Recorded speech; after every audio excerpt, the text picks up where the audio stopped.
Tole akkam nagaha isiniin jedha kabajamtoota hordoftoota keenya as YouTube kana irratti hordoftan hundi keessanuu baga nagihaan dhuftan isiniin jedhe. Har'a immoo kan isin agarsiisu gaafii namoonni koomentii irratti gaafatan tokko tokkoof deebii itti kennuu barbaadeeti. Gaafii baay'ee salphaa tahan yookaan immoo viidiyoo YouTube irratti daawwatamuun kan wal qabatudha. Kanaaf asumatti mee deebii itti kennina jechuudha. Fakkeenyaaf namoonni viidiyoon keessan hin mul'atu jedhanii jiru, namoonni viidiyoon qulqullina hin qabu jedhanii gaafatanii jiru. Kanneen illee mee akkamitti sirreeffachuu akka dandeessan viidiyoo keenya qulqullina olaanaan daawwatu akka sirriitti isinii mul'atu akkamitti gochuu akka dandeessan isin agarsiisa. Kan biraadha ammoo namoonni yogguu barsiiftu ni ariifatta jedhanii jiru. Isiniif galee akkasuma namoonni ni harkifatta jedhan yookaan suuta deemta jedhanii jiru. Kanaaf illee YouTube waan bareeda ta'e tokko ni qaba. Sanillee isin agarsiisa jechuudha. Jalqaba irratti wanti beekuu qabdan nuti akka Oromoo Samsengitti jechuudha. Qulqullinni viidiyoo YouTube irratti feenuun Itoophiyaa irra darbe akka baha Afrikaatti YouTube kana irratti baay'inaan hin fe'aman jechuudha. Isiniif galee namoonni viidiyoo akkana qulqullina olaanaan YouTube irratti fe'an akka biyya keenyatti yookaan akka baha Afrikaatti jechuudha. Namoota yookaan kaampaaniilee muraasa jechuun ni danda'ama jechuudha. Kanaaf viidiyoon keenya karaa qulqullinaatiin rakkina tokkollee hin qabu jechuudha. Garuu YouTube'n automaatikii networkii keessanii fi mobaayila keessan yaada keessa galchuudhaan qulqullina viidiyoo sanii gadi isin jalaa buusuu ni danda'a. Mee kanallee akkamitti akka sirreessitan ni ilaalla jechuudha. Jalqaba yogguu viidiyoo kamuu daawwatan YouTube irratti jechuudha. Asirratti tuqaa sadeen tana ni tuqtan jechuudha. Lammaffaa irratti quality kan jedhu ni jira jechuudha. Quality kan irratti ni tuqtanii achi booda asirratti kunoo qulqullina viidiyoodhaa bifa kanaan isiniif tarreessa jechuudha. Amma inni jalqabarra jiru kun auto jedhee 480 piksel irra jira jechuudha. Egaa kana YouTube'n automaatikii mobaayila yookaan networkii kiyya yaada keessa galchuun isa kana naaf filate jechuudha isiniif galee. Garuu as gadi irratti kan jiru kun 1080 pikselii jechuudha isiniif galee. Kun HD quality yookaan qulqullina baay'ee olaanaa taheeni. Qulqullinni kana olillee ni jira. Garuu barnoota nuti barsiifnu qulqullinni kun baay'ee gaarii jechuudha. Kanaafuu namoonni viidiyoo keenya qulqullina olaanaan daawwachuu feetan isa 1080 piksel kana irra yoo gootan hedduu gaariidha. Viidiyoon sun nagahaan isiniif mul'ata. Akkasuma barruuleen viidiyoo san keessatti barruuleen xixiqqaan sirriitti isiniif qulqullaa'a jechuudha. Kanaafuu viidiyoo keenya yeroo mara kana isa gadirra jiru kanaan hoo daawwattan hedduu gaariidha. Garuu inni gadirra jiru kun amma fakkeenya namoota networkii 3G fayyadamaniif hin ta'u jechuudha.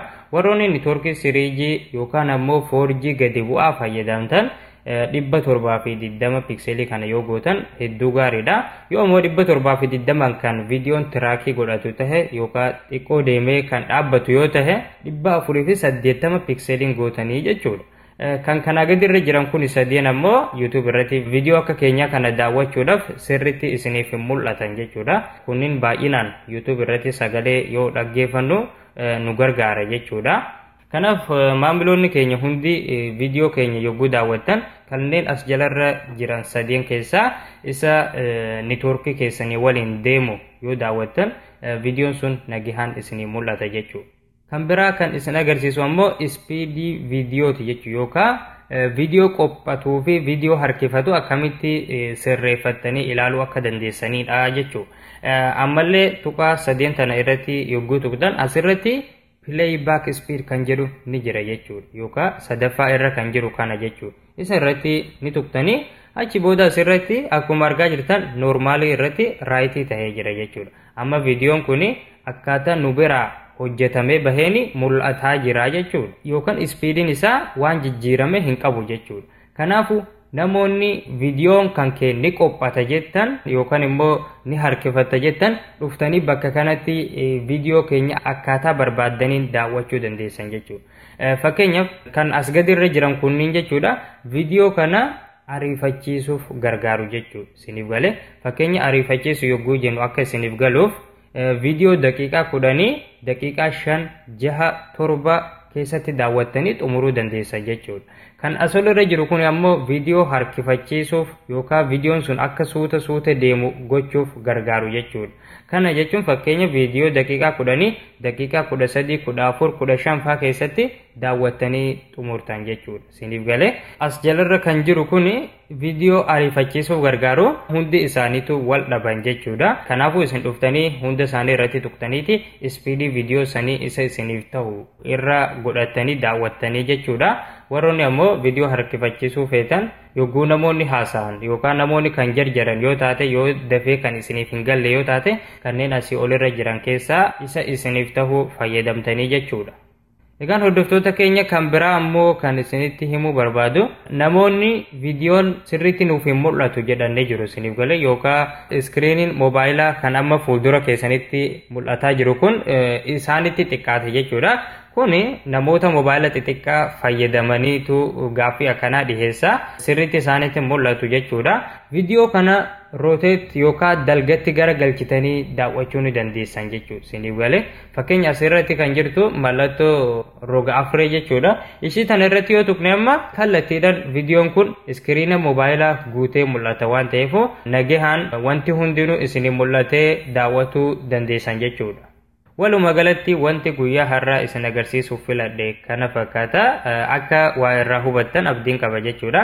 Gaaffii namoonni viidiyoo nuti gadi lakkifnu ilaalchisanii koomentii irratti barreessaniif deebii kennuu barbaadeeti. Namoonni gaaffii san gaafatan amma ni hubatan jedheeti. YouTube irratti viidiyoon akkamitti akka daawwatamullee waa isaaniif ni gala jedheetiin yaada jechuudha. Inni biraan kan isiniin jedhu hordoftoota keenya viidiyoo keenya YouTube irratti yogguu daawwatan bakka laayikii kana yoo tuqtan hedduu gaarii jechuudha. Yoo laayikii kana tuqtan nuti viidiyoo haaraya amma hojjannee isiniif finna jechuudha. Isiniif galee laayikii tuqa waan tokko isinirraa hin hir'isu garuu nu jajjabeessuu jirtan jechuudha. Inni biraan immoo asirratti sheeriin ni jira jechuudha. Yogguu viidiyoo daawwattanii xumurtan mallattoo sheerii kana tuqtanii hiriyoota keessaniif illee akka raabsitan isin gaafadha jechuudha. Kan biraa immoo asirratti seeviin ni jira jechuudha. Fakkeenya immoo osoo viidiyoo kana daawwataa jirtanii namni yoo isin waame yookaan viidiyoo kana amma daawwachuun yoo isinitti hin tolin bifa kanaan bakka seev jettu tana tuqtan jechuudha. Isiniif galee achi booda as jalarratti bakka library jedhu kana keessa yogguu seentan watch later kan jedhu kana ni argattan jechuudha. Isa kana irratti yogguu tuqtan viidiyoo seev godhattan hunda isaanii bakka kanatti argachuu ni dandeessan jechuudha. Achi booda immoo yeroo isinitti toletti dhuftanii bakka kanallee daawwachuu ni dandeessan jechuudha.